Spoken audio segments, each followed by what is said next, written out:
Бір сөзбен айтсақ, әділетті Қазақстан құрылып жатыр. Мұның бәрі ең алдымен халықтың қалауымен жасалуда. Сондықтан біз алған бетімізден қайтпаймыз, бағытымыздан таймаймыз. Бүгін біз алға қойған жоспарымызды пысықтап, мақсаттарымызды айқындаймыз. Қазір жер жүзінде геосаяси текетірестер белең алып тұр. Соған қарамастан, Қазақстан бейбіт әрі эволюциялық жолмен дамып келе жатыр. Біз дамудың жаңа бағдарын белгіледік. Экономиканы әртараптандыру ісіне тың серпін бердік. Инфляция баяулады, яғни былтырғы ең жоғарғы деңгейден 2,5 есе төмендеді. Еліміздің халықаралық резерв 100 миллиард доллардан асты. Өңдеу өнеркәсібі тау-кен саласымен салыстырғанда жылдам өсіп жатыр. Біз осы қарқынды жоғалтпауымыз керек. Бұған дейін жасалған қолайлы жағдайды тиімді пайдаланып, жаңа инвестициялық кезеңді бастауымыз қажет. Үкімет және әкімдер экономиканың құрылымын өзгертуге баса назар аударуға тиіс. Еліміздің тұрақты дамуына мүмкіндік беретін жаңа тетіктерді қарастырған жөн. Басты мақсат азаматтардың табыс деңгейін арттыру. Жұмысты дұрыс үйлестіре білсек, бұл қолдан келетін шаруа. Экономика өскен сайын әлеуметтік теңсіздік азайып яғни орта класс күшейе түсу керек. Сонда ғана біз еліміздің әлеуетін күшейте аламыз. Ол үшін кез келген істің басты өлшемі тиімділік болуға тиіс.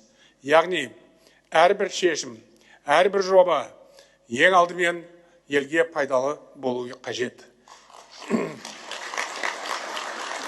Енді алдағы жұмыстың нақты бағыттарына тоқталайын.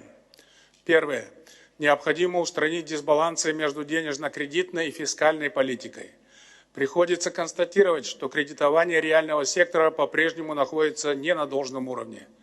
Нерешенный вопрос достаточного фондирования малого и среднего бизнеса. Это негативным образом сказывается на деловой активности в стране, устойчивости и поступательном росте нашей экономики. Поэтому правительству и Национальному банку предстоит сообща выработать оптимальное решение данной проблемы, и нужно стимулировать банки вкладывать больше средств в экономику.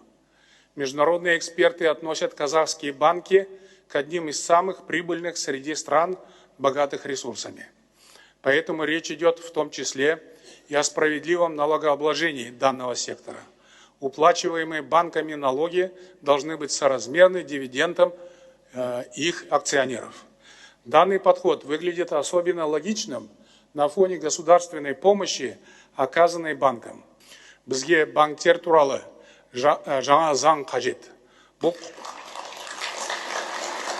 құжатта экономикалық белсенділікті қолдау және финтек саласын қарқынды дамыту сияқты өзекті мәселелер шешімін табу керек.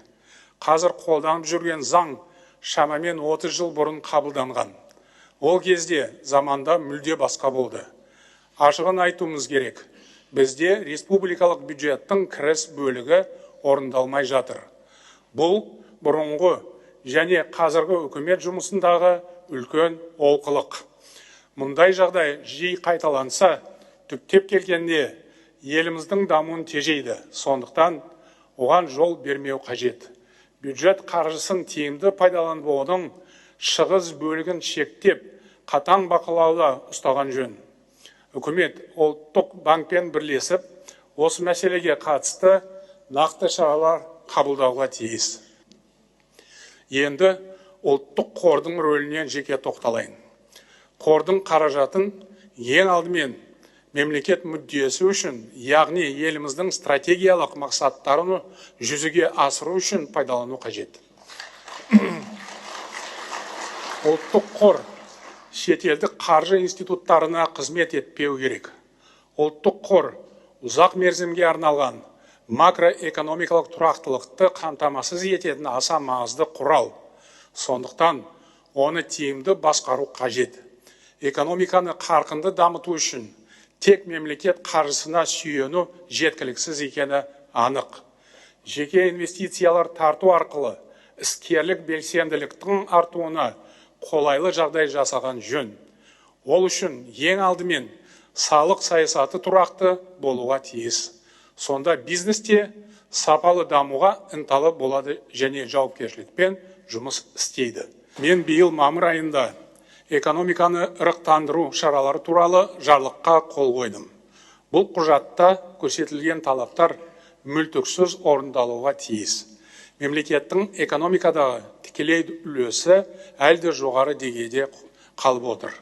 Мұндай ахуал нарықтағы теңдік шарттарын бұзады, жеке бастамаларға тосқауыл болады. Елімізде мемлекеттік кәсіпорындарды басқару саясаты әлде тиімсіз екенін мойындаған жөн. Олардың мақсат міндетін, қызмет аясын, қаржыландыру тәсілдердің және жұмысының басқа да тұстарын тиісті заңдармен реттеу қажет. Сонымен бірге, холдингтер мен үкіметтің арасындағы қаржы мәселелеріне қатысты ұстаным тұрақты әрі жүйелі болуға тиіс. Талапты нормативтік тұрғыдан бекітіп алу қажет. Тиісті реестрге енгізілген кәсіпкерлермен келісім жасаған кезде мемлекетке қайтарылатын активтерді заңсыз деп танымау туралы норманы бекітуге болады. Бұл шын мәнінде ірі кәсіп иелерінің мүддесіне сай келетін маңызды қадам.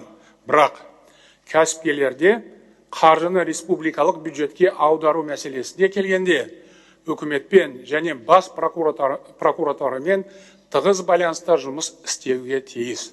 Бұл әр теңге үшін саудаласпай, қажетті шараның бәрін өз еркімен жасау керек деген сөз. Төртінші мәселе. Инфрақұрылымға қатысты өзекті мәселелерді шешу қажет. Бұл жұмыс ең алдымен энергетика және коммуналдық шаруашылық саласында жүргізілуге тиіс. Қазір энергия өндіретін жаңа нысандар салу үшін берілетін несие шарттарын қолайлы деп айта алмаймыз. Сондықтан үкімет қаржы институттары арқылы ұзақ мерзімге арналған қолжетімді несие беру жолдарын ойластыруға тиіс. Мемлекеттің ұзақ уақытқа арналған нақты тариф саясаты, яғни тиісті жоспары болу керек. Бұл осы салаға ұзақ мерзімге инвестиция тартудың негізгі шарты. Алайда тұтынушыларға арналған тарифтің орынсыз өсуіне жол беруге болмайды. Энергетика және коммуналдық шаруашылық саласын жаңғырту жөніндегі ұлттық жобаны жыл соңына дейін бекіту керек. Коммуналдық ресурстарды үнемдеу мәдениетін қалыптастыру өте өзекті мәселе. Келесі жылдан бастап нақты ережелер енгізілуге тиіс. Көп тұтынсаң, көп төлейсің қағидатын басшылыққа алу қажет. Құрметті отандастар, қазір әлемде қандай түбегейлі өзгерістер болып жатқанын білесіздер. Экономикалық, саяси, климаттық және басқа да жаһандық аймақтық ауқымдағы қауіп-қатерлер аз емес. Осындай жағдайда күнделікті шаруамен қатар стратегиялық маңызы бар көптеген мәселені шешуімізге тура келеді. Әрине, бір мезетте барлығына бірдей ресурсымыз жетпейтіні анық. Ешкімде бәрін табан астында өзгерте алмайды. Жылдар бойы шешімін таппай келген мәселелер бар. Біз ештеңені жасырмай, бәрін бүкпесіз ашық айтамыз. Қаншалықты күрделі болса да, барлық мәселені жүйелі әрі батыл түрде шешіп келеміз. Алдымызда ауқымды жұмыс тұр. Тұрақты әлеуметтік экономикалық өрлеуді қамтамасыз ету, азаматтардың жасампаздық әлеуетін толық ашу және халықтың әл-ауқатын арттыру мемлекеттің маңызды міндеті. Үкімет мүшелері, әкімдер, депутаттар және барша қоғам өкілдері әрдайым отаншылдық идеясына адал болуға тиіс.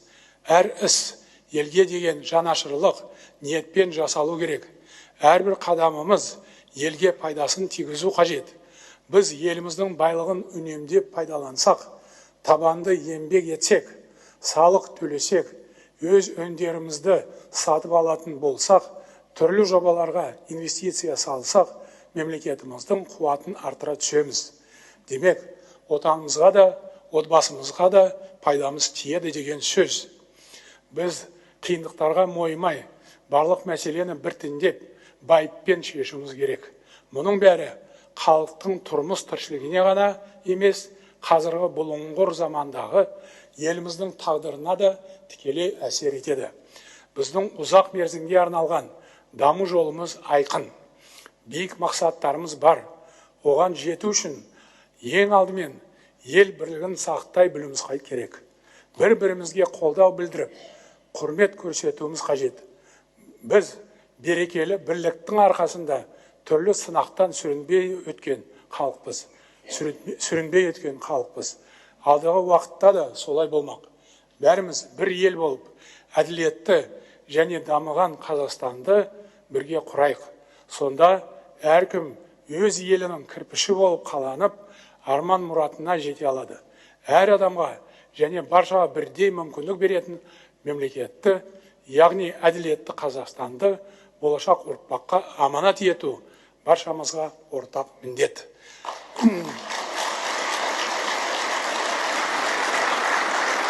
Мен мемлекет басшысы ретінде осы міндетті орындауға бар күш-жігерімді саламын. Сіздер де ортақ мақсатқа жету үшін табанды еңбек етесіздер деп сенемін. Қастерлі отанымыз Қазақстан өркендей берсін, халқымыз аман болсын. Баршаңызға рахмет.